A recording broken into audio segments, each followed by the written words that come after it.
When we're creating our hairline, what we're looking for is a line that frames the face. And so where that generally falls is kind of like where the two planes kind of meets right along here, where the flat part of the top of the head meets the flat part of the front of the face there, the forehead. So typically that falls right around 7.5 centimeters from the tops of the eyebrows, but it varies based on facial dimensions and proportion. It's also hard to kind of visualize a line for our patients.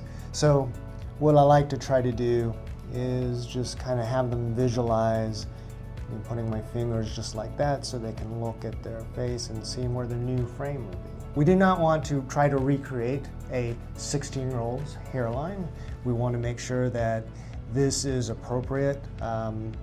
This makes an appropriate frame for the face that is going to be appropriate looking now and also 5, 10, 15, 20 years in the future. So we take all of these factors in consideration when we design our hairline, and that ensures that we have a natural and successful look.